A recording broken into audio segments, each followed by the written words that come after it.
हमें कुछ भी बदलना नहीं है।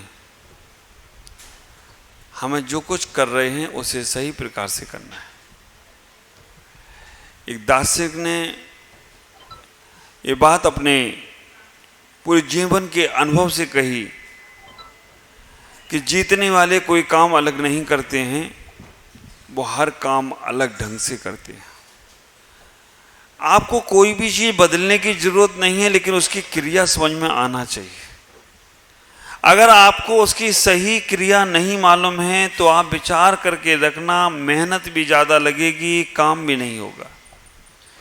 और सही समय और सही मेहनत और सही विधि मालूम है तो आपको ज़्यादा मेहनत भी नहीं लगेगी और काम बहुत अच्छे होंगे।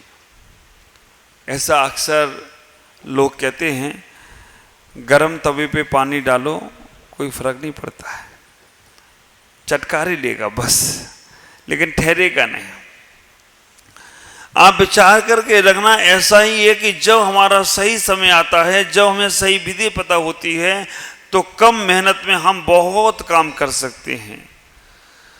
स्वाति नक्षत्र में अगर एक बूंद भी पानी की मोती के सीप के अंदर चली जाए तो मोती बन जाती है। और वैसे हजारों पानी की बूंद में पानी में ही रह रहा है सीप, लेकिन फिर भी एक भी बांध पानी की बूंद मोती नहीं बनती है। अब विचार करना, बरसात के समय में किसान अगर बीजारोपण कर लेता है तो उसे अच्छी फसल मिलती है। बरसात निकलने के बाद वो कितने भी बीजारोपण करे, हाँ हो सकती है फिर उसे और मेहनत करना पड़ेगा, पानी और डालना पड़ेगा, पानी के लिए मोटर लगाना पड़ेगी। एग्जाम के समय बच्चे पढ़ लेते हैं, वैसे तो पूरे साल अगर पढ़ लें तो एग्जाम में इतना ज़्यादा टेंशन हो नहीं होने, लेकिन बच्चे सोचते हैं कि आज नहीं कल करेंगे, आज नहीं कल करेंगे, अभी एग्जाम थोड़ी आ रहे हैं। लेकिन फिर भी जो बच्चे एग्जाम के समय में भी पढ़ लेते हैं, उन्हें पेपर को देखकर उन्हें हर्षोल्लास नहीं होते। जिन लोगों का हिसाब किताब बहुत अच्छा होता है, जो अपने जीवन में संतुष्ट होते हैं, जिनको कोई टेंशन नहीं, जिनको कोई विकल्प नहीं, व्यापार में भी हिसाब किताब अच्छा है, घर में परिवार भी हिसाब किताब अच्छा है, उनके सामने मृत्यु भी आ जाए तो वो घबराते नहीं है। वो कहते कि हम तो सब कर चुके, जो मेरे करना था। और जिनका हिसाब किताब गड़बड़ हो, व्यापारी का हिसाब किताब गड़बड़ हो, सेल टैक्स इनकम टैक्स वाला सामान लेने ही आ जाए, उसमें ही तुम्हारी गड़बड़ मामला हो जाता है। आप विचार करना, हमें इतना ही सोचना है कि हमें जो कुछ क्रिया कर रहे हैं वो कैसे विधि और विधान से करें। विधि और विधान के बारे में एक कहानी हम पढ़ते हैं, सुनते भी हैं कि हमारी विधि और विधान व्यवस्थित कैसे होना चाहिए। आप विचार करके रखना, आपका उठना बैठना बोलना चालना सब कुछ वैसा ही रहेगा, लेकिन कैसे बैठना है, कैसे उठना है, कैसे बोलना है, कैसे जाप करना है, मैंने आपको कई तरीके बता दिए। घर से सुबह निकलते हो, स्नान कर कर छने हुए जल से शुद्ध धुले हुए वस्त्र पहनते हो, सामग्री हाथ में लेकर निकलते हो। आज एक महिला निकल के आ गई सामग्री, चलो हमने कही थोड़ा तो फर्क पड़ रहा है। आप विचार करके रखना, थोड़ा थोड़ा तो अपनी जिम्मेदारी। खाने की थाली सजाते हो, खुद भोजन की थाली सजा लेते हो, पूजा की सामग्री पुजारी के भरोसे है, तुम्हारा पुण्य उसके हाथ में जाएगा थोड़ा सा।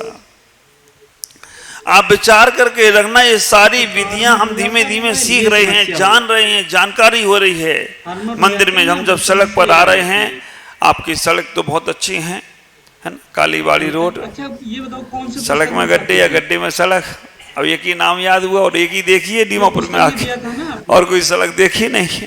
हाँ, जैन सड़क जो ये भी सड़क, मंदिर रोड वाली सड़क बिल्कुल थोड़ी बहुत ठीक ठाक है।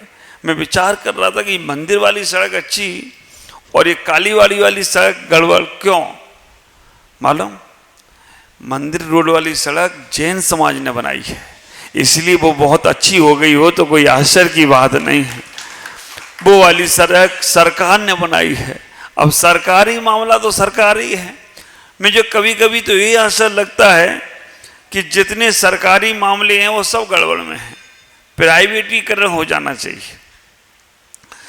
अगर आप विचार करके रखना, सरकारी सड़क हो, सरकारी हॉस्पिटल हो, सरकारी बसें हो, सरकारी स्कूल हो, क्या स्थिति है? सरकारी सड़क में गड्ढे में सड़क है या सड्डे सड़क में गड्ढे हैं, पता ही नहीं चलता है। विचार करना, सरकारी स्कूलों में पढ़ाई कम है ना, क्या होता है आप सब समझते हो। सरकारी हॉस्पिटल में नंबर आते आते आपका नंबर ऊपर लग जाए तो लग जाए, लेकिन डॉक्टर के पास नंबर मिलना बहुत मुश्किल है। सरकारी बसों में क्या होता है? सरकारी बसों में हॉर्न को छोड़कर सब बजने लग जाता है। और ये सब प्राइवेट में देखो, प्राइवेट अगर हॉस्पिटल में चले जाओ तो आप निपट भी जाओ तो भी वो कहेगा अभी उम्मीद थोड़ी है। आप विचार करना, है ना, अभी थोड़ी सी उम्मीद है। और आप विचार करना, कई बार प्राइवेट स्कूल में देखो, आदमी बच्चा पढ़ने जाए तो उसे इतना ज्यादा उसे टाइट कर दिया जाता है, इतने नंबर नहीं लाए तो गड़बड़ मामला होगा। बच्चा इतनी मानसिकता से ज्यादा परेशान हो जाता है कि वो नंबर लाने के चक्कर में कुछ भी कर लेता है। और सरकारी प्राइवेट बसें देखो, आपका पेट का पानी नहीं ले ऐसी बसों में बैठने का मौका मिल जाता है। कई बार मुझे ये आश्चर्य लगता है कि सामाजिक कार्य बड़े लफड़े में है। सामाजिक कार्य अगर देखा जाए तो कार में मीटिंग पे मीटिंग, मीटिंग पे मीटिंग। ये तो गनीमत है यहाँ पे मीटिंग के बाद ईटिंग नहीं है, नहीं तो हर दिन मीटिंग और हर दिन ईटिंग, लेकिन सेटिंग नहीं बैठ पाती है। और प्राइवेट काम होना हो गया। हमारे संजय भाई ने प्राइवेट मंदिर था बना लिया, भगवान विराजमान कर दिए और वेदी बना ली और सब कुछ कर लिया हो तो कोई आश्चर्य की बात नहीं है। लेकिन सामाजिक कार्यों का बड़ा मामला गड़बड़ है, पता नहीं कब कौन उचक जाए, और उचक जाए तो उसे बैठाना बड़ा मुश्किल पड़ता है। तो इतना ही विचार करके रखना। मुझे तो कई बार ये लगता है, आप विचार करना, आपका कोई मेहमान आ रहा हो तो आपको कितने दिनों से चिंता हो जाती है हमारे मेहमान आ रहे हैं, और समाज के महाराज आ रहे हो तो समाज सोचे हमारी की चिंता करना। आप विचार करके रखना। तो मुझे तो कई बार ये लगता है कि प्राइवेटीकरण हो जाना चाहिए, सड़कों का प्राइवेटीकरण, समाजों का प्राइवेटीकरण, भगवान का प्राइवेटीकरण। अब आप विचार करना, सामूहिक भगवान रखे हो तो उनके लिए सोचना पड़ता है, और बाकी का अपने आपने भगवान विराजमान करे हो तो पूरी व्यवस्था आप करोगे। कई बार ये होता है, अपने मेहमान आ रहे हों तो हमें बहुत चिंता होती है, लेकिन जहां पर सामूहिक आ रहे हों, ढीमापुर की समाज तो अच्छी है, सबकी चिंता करती है। लेकिन आप विचार करके रखना, जहां प्राइवेटीकरण हुआ वहां मोनोपोली भी शुरू हो जाएगी। मेरी दोनों बातें समझना, नहीं तो तुम कहोगे महाराज अच्छा कह रहे, प्राइवेटीकरण हो जाए। प्राइवेटीकरण में मोनोपोली बहुत जल्दी बनती है, फिर वो जो चाहेंगे वो ही होगा। ख्याल करो, हम सारी की सारी व्यवस्थाएं अपनी देखने का प्रयास करें। हमें प्राइवेटीकरण करना है, हमें अपना काम स्वयं करना है, सेल्फ करना है। ये जिम्मेदारी हमें खुद समझना है। हम अपनी जिम्मेदारियों को स्वयं समझने लग जाएंगे तो फिर हमें किसी के देखा देखी चलना नहीं पड़ेगा। नहीं तो हम हमेशा यही लगे रहेंगे कि उसने ऐसा किया तो हम भी ऐसा ही करेंगे, उसने ऐसा बोला तो हम वैसा ही करेंगे। ख्याल करो, स्व विवेक भी जागने का प्रयास करो। कैसे हमें अपना आत्म कल्याण करना है, कैसे हमें अपने जीवन का विषय सोचना है। आप ख्याल करके रखना, जो अपने बारे में सोचने लगता है, जो अपने बारे में विचार करने लगता है, वो कभी दूसरे के बारे में गलत नहीं सोचता है। अप्पा ही परमप्पा। जो अपने बारे में अच्छा सोचने लगता है, भगवान महावीर ने सूत्र दिया क्या, जियो और लिव एंड लेट लिव।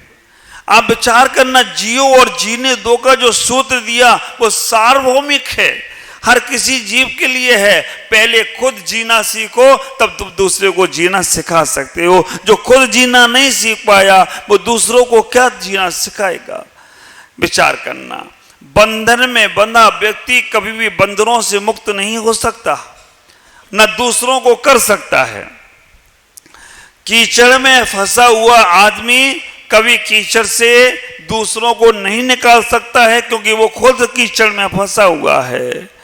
बुझा हुआ दीपक एक भी दीपक को नहीं जला सकता, लेकिन एक जला हुआ दीपक हजारों बुझे दीपकों को जला दे तो कोई आश्चर्य की बात नहीं होगी। विचार करके रखना, एक बुझा हुआ दीपक, हजार बुझे हुए दीपक एक दीपक को नहीं जला सकते। हजार बुझे हुए दीपक एक दीपक को नहीं जला सकते, लेकिन एक जला हुआ दीपक हजारों दीपकों को जला दिया, हजारों बुझे हुए दीपकों को जला देता है। ऐसा ही सोचना, हजार मुर्दे एक आदमी को नहीं दफना सकती। हजार मुर्दे पड़े हैं, एक आदमी आ गया वहां पर कि भाई मेरा अंतिम संस्कार करना है, कर पाएंगे क्या? लेकिन एक जिंदा आदमी हजार मुर्दों को दफना दे तो कोई आश्चर्य की बात। तो मैं आपसे कहना चाहता हूं, हजारों की चिंता मत करो, तुम्हें अपना कल्याण करना है। तुम अपने दीपक को जलाने का प्रयास करो, तुम अपनी मानसिकताओं को अच्छा बनाने का प्रयास करो, परवाह मत करो पर जमाने की। क्योंकि जमाना तो हमेशा सुनते हैं ना हम लोग, ऐसा करोगे तो क्या कहेंगे लोग, चार लोग क्या कहेंगे।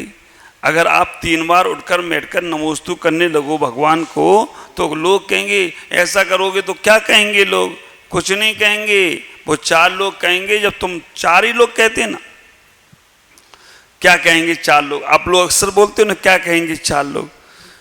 वो 4 लोग यही कहेंगे आखिरी में, राम नाम सत्य है, मुर्दा बड़ा मस्त है। वो 4 लोग और कुछ नहीं कहने वाले हैं। इसलिए आप विचार करके रखना, अगर आपको अपना जीवन बदलना है, आपको अपने जीवन का कल्याण करना है, परवाह मत करो जमाने की, आप अपने आप को बदलने का। हाँ, थोड़ी व्यवहारिकता भी लाना जरूरी है, थोड़ा सा शालीनता भी लाना जरूरी है। समाज में रहते हो तो समाज के अनुकूल कार्य करते हुए, अपनी व्यवस्था बनाते हुए अपना कल्याण की व्यवस्था बनाओ। सरकार के बीच में जाते हो तो सरकार के अनुसार अपनी व्यवस्था बनाते हुए अपना कल्याण की भावना रखो। लेकिन सोचना आपको अपने कल्याण के बारे में खुद ही पड़ेगा। आपको अपनी विधि विधान, आपको अपना उठना बैठना, आपको अपना चलना, दूसरों को देख देख कर हम कब तक चलते रहेंगे। ख्याल करना, दूसरों की लाइन में लगकर अपने जीवन को आगे बढ़ाना बहुत आसान है, क्योंकि लाइन लगी हुई है और हम भी उसी लाइन में लग गए।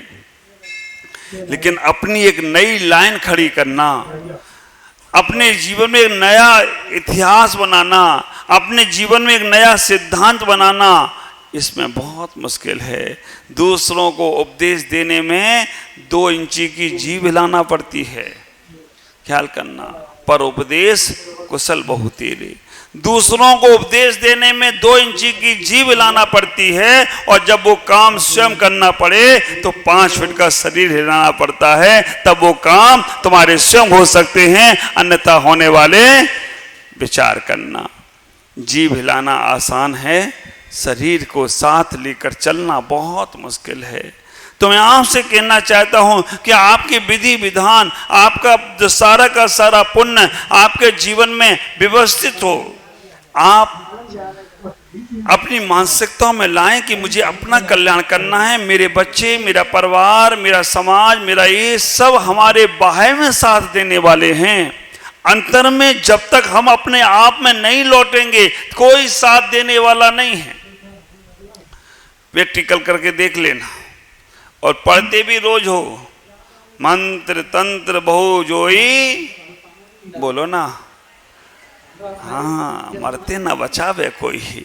मंत्र कर लिया, तंत्र कर लिया, जाप कर ली, सब कुछ कर लिया, जब मरोगे ना तो कोई काम में नहीं आने वाला। हाँ, काम में आने वाला है तुम्हारा धर्म, काम में आने वाला है तुम्हारी परिणाम, काम में आने वाले हैं तुम्हारे भाव, तुम्हारे विचार। इतना ही विचार करके रखना, आप अपने जीवन को व्यवस्थित बनाएं। हमारी हर चर्या सिस्टम से होना चाहिए। जो कुछ मैं यहाँ बोल रहा हूँ सामूहिक रूप से, लेकिन वो बोल मैं आपके लिए ही रहा हूँ, कुछ भी घटित नहीं होगा। मंदिर में जब प्रवेश करो तो मन में ये विचार करके रहना, भगवान निस्सही, मैं निस्सही होकर आया हूँ, कोई नहीं मेरा सहारा, केवल आप मेरे सहारे हो। हे भगवान, मैं सारे के सारे परिग्रहों का त्याग करके आया हूं और जो मंदिर में रक्षक देवी देवता हैं उनसे मैं जगह मांगता हूं कि मुझे भी मंदिर में आने का, मुझे भी मंदिर में भगवान की भक्ति करने का सौभाग्य दो। परिक्रमा लगाते समय सम्यक दर्शन ज्ञान, जन्म जरा मृत्यु विनाशनाय, सम्यक दर्शन, सम्यक ज्ञान, सम्यक चारित्र प्राप्त आए, केवल ज्ञान मोक्ष लक्ष्मी प्राप्त है, ये भावना परिक्रमा लगाते समय आप लगाइएगा, दूसरे का मत कि वो दूसरा नहीं लगाता तो मैं क्यों लगाऊं। भारी बुद्धि है। आप विचार करना, हमें करना है, हमें थोड़ा समय लगेगा लेकिन हम विधि विधान से आगे बढ़ते चले जाएं। मंदिर में आए, हमने सामग्री चढ़ाई, पूजा में सामग्री चढ़ाना, हमें खाली हाथ मंदिर नहीं आना। हमने जो पूजा की सामग्रियों को चढ़ाया, विचार करके रखना वो पूजा की सामग्री हम यहाँ नहीं चढ़ा रहे हैं, हम अपने अंदर में उस परम तत्व को पाने के लिए हम बाह्य वस्तुओं को छोड़ रहे हैं। और जितनी बाह्य वस्तु छूटती है उतना अंतरंग में हमारी भावनाएं बढ़ती जाती हैं, हमारा वैभव बढ़ता जाता है। ख्याल करो, बैंक में पैसा जमा कराने जाओ, पैसा अपने पास ही रखना, खाते में कितना पैसा आएगा तुम्हारे, आ जाएगा क्या? देना नहीं बैंक वाले को, कहना पैसा हमारा हमारे पास ही, मेरे खाते में दे दो 5 लाख आ जाएगा। पैसा देना पड़ता है बैंक में। जब बैंक में पैसा देते हो और बस बैंक में पैसा दिया और तुम्हारे खाते में अपने आप जमा हो जाए तो कोई आश्चर्य की बात नहीं है। और यहाँ सामग्री चढ़ाई और तुम्हारे पुण्य के खाते में पुण्य जमा हो जाए तो कोई आश्चर्य की बात। उदाहरण वो देना पड़ते जो तुम्हारी समझ में आए, है ना। और हम कह दें कि भाई यहाँ पर के आंख बंद करके बैठो तुम्हारा पुण्य बढ़ जाएगा, कुछ नहीं बढ़ेगा, तुम्हें लगेगा कि नहीं बढ़ रहा है। इससे समझ में आ रहा है कि बैंक में दिया पैसा वहाँ और खाते में आया हो यहाँ, तो यहाँ सामग्री चढ़ाई और खाता में वहाँ जमा हो गया, जहाँ लेखा जोखा तुम्हारा जो कर्मों का है। आप विचार करके रखना, ऐसा ही है। हमने परिणाम अच्छे किए यहाँ, हमने दूसरों के बारे में अच्छा सोचा यहाँ, लेकिन हमारा जीवन का खाता लिख गया वहाँ कि अब जब भी तुम्हारे अंतिम समय आएगा या जब भी तुम्हारा संकट आएगा, जब भी तुम्हें दुख आएगा, तो तुम्हारे खाते में जो पुण्य है वो तुम्हारा साथ देगा। परिवार साथ छोड़ दे, समाज साथ छोड़ दे, सारी दुनिया साथ छोड़ दे, लेकिन तुम्हारा धर्म तुम्हारा कभी साथ नहीं छोड़ता है। विचार करके रखना, तुम्हारा धर्म तुम्हारा पुण्य कभी तुम्हारा साथ नहीं छोड़ेगा। अब अगर तुम्हारे पास सही रूप से पुण्य होगा तो, सही रूप से धर्म होगा तो, अगर गलत मान्यताओं का तुमने धर्म बना रखा है या गलत तरीकों से तुमने पुण्य इकट्ठा कर रखा है तो वैसा ही होने वाला है। मैं आपसे इतना ही कहूँगा, हम मंदिर में सामग्री चढ़ाएं तो यही भाव तो यही रखना, भगवान बहुत बार हमने चढ़ा ली सामग्री, लेकिन एक बार आपके गुणों की प्राप्ति हो जाए, एक बार आपके गुणों की प्राप्ति हो जाए। मंदिर में जब पूजा करो तो दिशाओं का जरूर ख्याल रखो। भगवान के सामने कोई दिशा नहीं चलेगी, लेकिन फिर भी जब भी हम बैठें, हम जब भी आए मंदिर में, तो सबसे पहले प्रयास ये करो कि हमारा मुख, भगवान का मुख पूरब की ओर है तो हमारा मुख उत्तर की ओर होना चाहिए। हम दक्षिण में बैठकर पूजा करें, उत्तर की ओर मुख हो, उसका आनंद ही कुछ अलग होगा। अब लेट आओगे तो फिर लेट आने वाले बच्चे तो पीछे ही बैठेंगे। आप ख्याल करके रखना, पहले आओ पहले पाओ, भागचंद जी की तरह सुबह 4 बजे से भगवान को आप विचार करके रखना, पूरे रास्ते को जगा के आते। और हमें भी सुबह ध्यान में रहते तो सबसे पहले नमोकार मंत्र इनकी सुनाई देता है, हम तो बाद में बोलते, पहले इनका ही सुनाई देता है और आगे सबसे पहले आगे बैठते भगवान के पास। और आज ये नमोकार मंत्र पढ़कर भगवान के पास बैठ रहे हैं। और जिस दिन ने नमोकार में जीवन बना लिया तो भगवान रूप में बन जाए तो कोई आश्चर्य की बात। विचार करना, नमोकार पढ़कर भगवान के पास बैठ रहे हैं और नमोकार में जीवन बना लिया तो खुद ही भगवान हो जाए तो कोई आश्चर्य की बात नहीं होगी। आप विचार करना, इतना ही सोचना, हम भगवान के पास पूजा करने जाते हैं, आसन हमने मंदिर की चटाई ली, एक बार भी हमने नहीं देखा इस चटाई में कितने सारे जीव हैं। आपको लगता होगा महाराज करने क्या आए हुए, पता नहीं डीमापुर में, अभी चटाइयों के पीछे पड़ जाएंगे। कभी कपड़ों के पीछे पड़ जाते, कभी सामग्री के पीछे पड़ जाते। मैं चाहता हूं कि आप जो कर रहे हो परफेक्ट करो, और ऐसा आचार्यों ने भी लिखा है। इन चटाइयों को आप एक बार ऐसे खाली बैठो तो ऐसे झरझरा के देखना, इसके अंदर इतने सूक्ष्म जीव दिखेंगे आपको कि आप कहोगे महाराज हम तो इनके ऊपर बैठे हैं। और आप विचार करके रखना, इन चटाइयों पर बैठकर जब हम पूजा पाठ करते हैं तो पता नहीं कौन हमसे पहले बैठा है। आसन का इतना बड़ा प्रभाव पड़ता है। जिनको ब्रह्मचर्य की साधना करना है, जिनको अपने अंदर लौटने का प्रयास करना है, जिनको अपनी शालीनता को लाने का प्रयास करना है, जिनको आत्म शांति में जाना है, अगर वो पुरुष के स्थान पर, पुरुष के आसन पर स्त्री बैठती है तो उसका मन चंचल हो जाता है। स्त्री के आसन पर पुरुष बैठ जाए 45 मिनट तक उसके परमाणु वहां रहते हैं। ऐसा वैज्ञानिकों ने रिसर्च करके बताया। आप ख्याल करके रखना। मेरे गुरुदेव का एक अच्छा सा उदाहरण है, प्रैक्टिकल है। गुरुदेव विहार करते हुए एक जगह रुके, रास्ते में और कोई जगह नहीं थी, एक रिसोर्ट में रुका दिया गया। एक झरना था, वहां के पास एक रिसोर्ट था, वहां जगह नहीं थी, रास्ते में रुका दिया गया। आचार्य उस कमरे में गए, 10 मिनट बाद ही कमरे के बाहर आ गए। 10 मिनट बाद ही कमरे के बाहर आ गए और बाहर बैठकर साधना करने लगे। लोगों ने पूछा महाराज कमरे में रुक जाते, अब बाहर क्यों आ गए? उन्होंने कहा नहीं, यहीं बाहरी साधना अच्छी है। आप विचार करना, आचार्य ने जब उन्होंने 4 बार पूछा तो आचार्य ने पूछा इसमें पहले कौन रुका था? उन्होंने कहा महाराज कोई नई शादी करके आया था, वो अभी सुबह सुबह खाली करके गया है। आप ख्याल करके रखना, परमाणु उनके वहां घूम रहे हैं और वो परमाणु कभी भी स्पर्श होंगे तो तुम्हारी साधना में विघ्न आ सकता है। अच्छा श्री सावचेत थे, तुरंत उन्होंने वो जगह छोड़ दी। और आप विचार करना, जगह का, क्षेत्र का बहुत बड़ा प्रभाव पड़ता है। कितना बड़ा प्रभाव पड़ता है। जब श्रवण कुमार अपने माता पिता को लेकर 4 धाम की यात्रा पर निकले, और जैसे 4 धाम की यात्रा पर निकलते हैं कुरुक्षेत्र पहुंचे और श्रवण कुमार का मन हो गया खराब।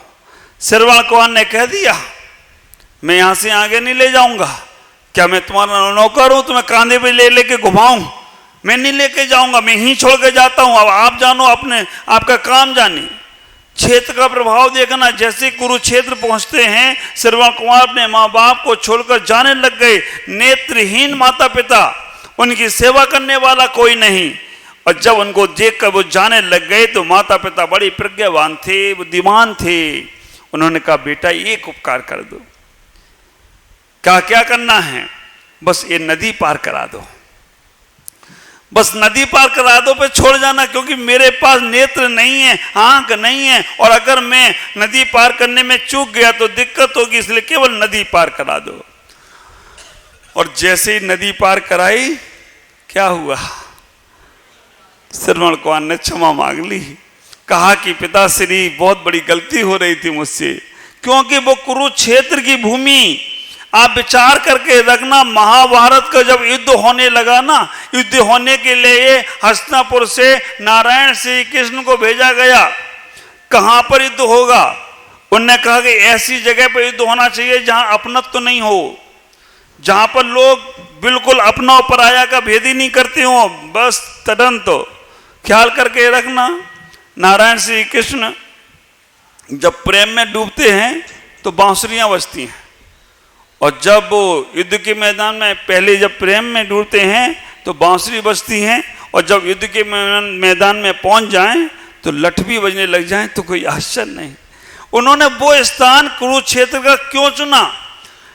नारायण श्री कृष्ण को भेजा गया, और जब वो चारों तरफ ढूंढ रहे थे स्थान कि युद्ध का स्थान कौन सा बनाया जाए, कुरुक्षेत्र का स्थान देखा कि एक किसान खेती कर रहा है, पानी दे रहा है अपने खेत में, और पानी देते देते एक जगह मुलेर जो होती है वो हट गई, पानी खेत से बाहर जाने लगा। उस किसान ने अपने छोटे से बच्चे को उस मुलेर पे लगा दिया। इतना ज्यादा निर्दयी कि जिसने अपने बेटे की परवाह नहीं की, और किसान ने पानी रोक दिया खेत में, बस नारायण श्री कृष्ण का यही स्थान युद्ध के लिए अच्छा है, जहां पर अपना भी खड़ा हो तो लोग परवाह नहीं करेंगे, और वही स्थान उन्होंने युद्ध का बना दिया। लेकिन श्रवण कुमार ने वो स्थान छोड़ना पड़ गया, क्योंकि उनके माँ बाप ने कहा कि हमें बस एक स्थान से पार करा दो। आप विचार करना, जिस स्थान पर बैठकर आपका मन परिणाम खराब होता हो, वहाँ पूजा पाठ नहीं करना। वहाँ से मन में एक बार तो समय मिलता है जहाँ बैठकर मन आनंदित होता हो, लेकिन ऐसी जगह भी मत बैठ जाओ जो हर कोई आए तो लात मार के जाए, है ना। वाणी ऐसी बोलिए जो कोई ना कहे चुप, और ऐसी जगह बैठिए जो कोई ना कहे हाँ। समझ के रखना, नहीं तो बहुत से लोग बिल्कुल आगे बीच में बैठ जाएंगे, जो आए वही लात मार के जाए। तो वाणी ऐसी बोलिए जो कोई ना कहे चुप, और ऐसी जगह बैठिए जो कोई ना कहे उठ। क्या विचार है आपका? 7 बज गए। आप इतना ही विचार करना, ऐसे ही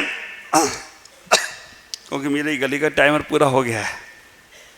फिर भी हम ये चर्चा आपसे फिर आगे कल करेंगे। मैं आपसे इतना ही कहना चाहता हूं कि आपको एक एक विधि समझना है। जब पुण्य होगा आपका तो विधि आचरण में भी आएगी, लेकिन दिमाग में तो रख लो। अपने बैंक में पैसा जमा तो कर दो, पुण्य होगा तो अच्छे काम में लग जाएगा, बाकी का तो फिर जहां लगना है वहां लगने वाला है। तो हम अपने जीवन में हर क्रिया को समझें। हम स्थान पर बैठे, आसन पे बैठे, हम ऐसे कोई आसन पे नहीं बैठे जहां बैठकर मन परिणाम खराब हो। हमारा खुद का आसन, एक सफ़ेद कपड़ा लेकर आ सकते हो घर से, इन चटाई पे बैठाल कर अपन उसको अपने पास बैग लेके आते उसमें रखें। सफ़ेद कलर का वस्त्र या हल्दी कलर का वस्त्र या लाल कलर का वस्त्र या पीले कलर का वस्त्र, 4 वस्त्र का छोटा सा हम अपना सूती का आसन बना लें। उस पे हम बैठकर जहां पूजा ध्यान, कुर्सी वाले कुर्सी पे बैठ के कर सकती है, इंदिरा बहन कुर्सी पे करेंगी चलेगा, लेकिन बना के लाना पड़ेगा। आप विचार करना। और सबसे श्रेष्ठ आसन है डाब का आसन। अभी से खोज करना शुरू कर दो, क्योंकि 4 महीने पुण्य कमाना है। हमारा पुण्य अपव्यय नहीं हो, हमारा पुण्य समाप्त नहीं हो, हमारा पुण्य का भंडार बढ़ता बढ़ता चला जाना चाहिए। ख्याल करना। अब आसन के बाद हमें भगवान की पूजा करते हैं, पूजा के बाद जाप करते हैं। जाप कौन सी करना, कब करना, किस दिशा में करना, और उच्चारण पूर्वक करना या मौन पूर्वक करना, किस समय जाप करने का क्या प्रभाव है, आज नहीं कल चर्चा करेंगे। आज इतना ही। ओम नमः।